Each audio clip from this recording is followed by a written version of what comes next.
پڑھیں گے جس کے بارے میں مشہور ہے کہ وہ غلاموں میں سب سے پہلا مسلمان تھا۔ حافظ صاحب، تو وہ شخصیت کون ہے؟ وہ تو سرپرائز ہے، میں ابھی نام نہیں بتاتا، لیکن اس کے بارے میں بتاتا ہوں۔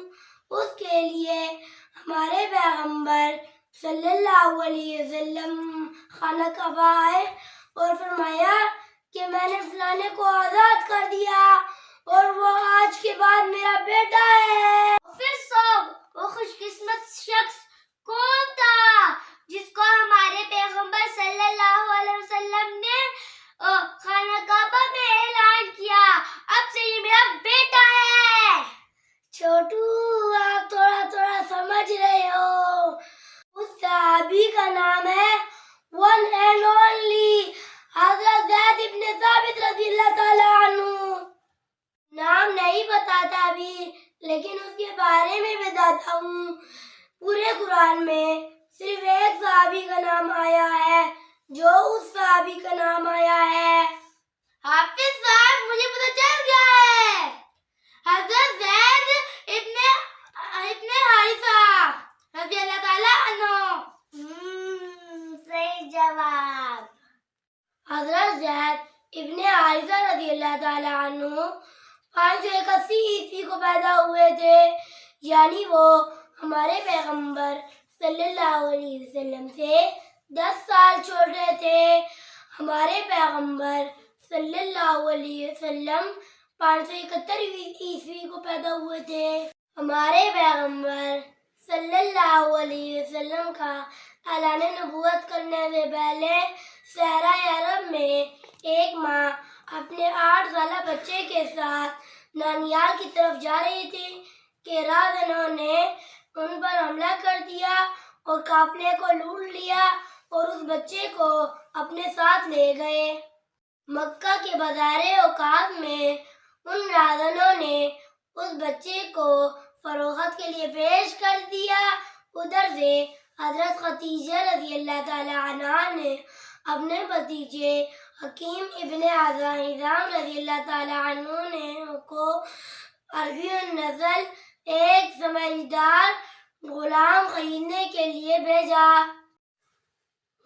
حکیم نے اس بچے کو اپنی پھپھو کے لیے سلیکٹ کر اپنی پھپھو کی خدمت میں پیش کیا، اور جب حضرت خدیجہ رضی اللہ تعالی عنہا کا ہمارے پیغمبر صلی اللہ علیہ وسلم کے ساتھ نکاح ہوا تو انہوں نے اس غلام کو ہمارے پیغمبر صلی اللہ علیہ وسلم کی خدمت میں پیش کیا۔ تو زید کی کچھ قوم کے لوگ حج کرنے کے لیے آئے تھے تو انہوں نے زید کو دیکھ کر پہچان لیا۔ پھر ان نے دوبارہ جا کر اس کے والد کو بتایا کہ زید وہاں پر غلامی کی زندگی جی رہا ہے۔ باپ نے اپنے بھائی کو ساتھ لے کر بیٹے کی آزادی کے لیے فدیہ کے طور پر پیسے لے گیا۔ جب وہ مکہ پہنچا، پھر ہمارے پیغمبر صلی اللہ علیہ وسلم کو زید کے بدلے منہ مانگی قیمت کی پیشکش کی۔ پھر ہمارے پیغمبر صلی اللہ علیہ وسلم نے فرمایا زید سے خود ہی پوچھ لو، اگر وہ جانا چاہتا ہے تو اسے بغیر قیمت کے لے جائے، اگر وہ نہیں جانا چاہتا تو اسے چھوڑ دے۔ جب زید رضی اللہ تعالیٰ عنہ کو بلایا گیا اور ان سے یہ سوال کیا گیا تو زید رضی اللہ تعالیٰ عنہ نے فرمایا کہ میں پیغمبر صلی اللہ علیہ وسلم کی جگہ بھلا کس کو پسند کر سکتا ہوں۔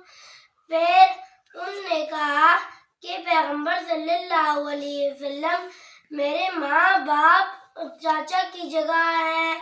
پیغمبر صلی اللہ علیہ وسلم یہ جواب سن کر خوش ہو گئے اور مکہ چلے گئے اور بولا مکہ کے لوگوں سن لو، میں نے زید رضی اللہ تعالیٰ عنہ کو آزاد کر دیا ہے اور منہ بولا بیٹا بنا دیا ہے۔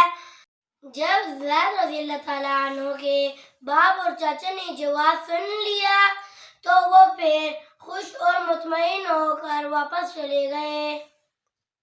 اس کے بعد صحابہ کرام نے زید ابن حارثہ کو زید ابن محمد پکارنا شروع کر دیا، جس کے لیے قرآن مجید کی ایک آیت نازل ہوئی ہے، ادعوہم لآبائہم هو اقسط عند اللہ، کہ منہ بولے بیٹے کو اپنے اصل باپ کے نام سے پکارا کرو۔ اس کے بعد صحابہ کرام نے اسے زید ابن حارثہ کے نام سے پکارنا شروع کر دیا۔ یہ واحد صحابی ہیں جس کا نام قرآن مجید میں آیا ہے۔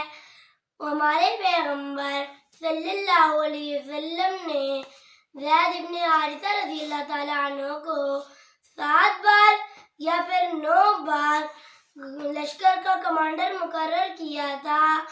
جب غزوہ بنو المصطلق ہو رہی تھی تو پھر ہمارے پیغمبر صلی اللہ علیہ وسلم نے زید رضی اللہ تعالیٰ عنہ کو مدینہ میں اپنا نائب مقرر کر دیا ہے۔ ہمارے پیغمبر صلی اللہ علیہ وسلم کا طائف کا جو مشہور واقعہ ہے، جس میں لوگوں نے ہمارے پیغمبر صلی اللہ علیہ وسلم کو برا بھلا کہا تھا اور ان کو پتھر مارے تھے، تو پھر یہ صحابی آ کر ہمارے پیغمبر صلی اللہ علیہ وسلم کا دفاع کر رہے تھے، یہاں تک کہ آپ رضی اللہ تعالیٰ عنہ کا سر بھی زخمی ہو گیا تھا۔ ایک مرتبہ آپ رضی اللہ تعالیٰ عنہ ایک منافق کے ساتھ سفر کر رہے تھے تو آگے ایک کھنڈر آیا، پھر منافق نے کہا کہ ریسٹ کرتے ہیں، پھر اندر جا کے آپ رضی اللہ تعالیٰ عنہ سو گئے تو منافق نے انہیں قتل کرنے کا ارادہ کیا اور انہیں رسی سے باندھ دیا۔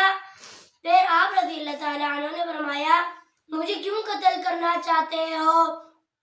اس منافق نے کہا، کیونکہ میں آپ کے پیغمبر سے بہت نفرت کرتا ہوں، تو میں ان کو تکلیف پہنچانے کے لیے آپ کو شہید کرنا چاہتا ہوں۔ اس نے جواب میں کہا، یا رحمان اغثنی۔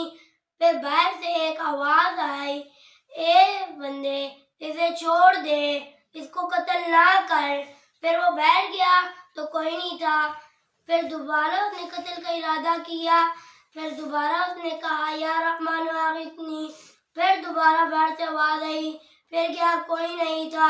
تیسری بار جب ایسا ہوا تو وہ بیٹھ گیا تو باہر ایک شاہسوار کھڑا تھا، اس نے اس منافق کو مار دیا اور اندر جا کر آپ رضی اللہ تعالیٰ عنہ کو کھول دیا اور کہا کہ آپ مجھے جانتے ہو، میں جبریل فرشتہ ہوں۔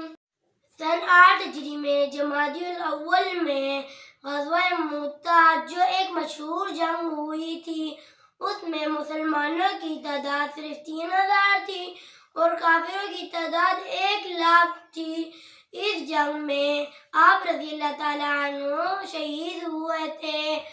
ہماری حضرت زید ابن حارث رضی اللہ تعالیٰ عنہ کی ہماری یہ چھوٹی سی کہانی یہاں پر ختم ہوتی ہے۔ اگر آپ کو پسند آئی ہے تو آپ کے دائیں طرف سبسکرائب کا بٹن ہے اور بائیں طرف لائک کا بٹن ہے، تو دونوں دبا دیجئے اور ہمیں اللہ حافظ کا جواب دائیں ہاتھ سے دیجئے۔ اللہ حافظ۔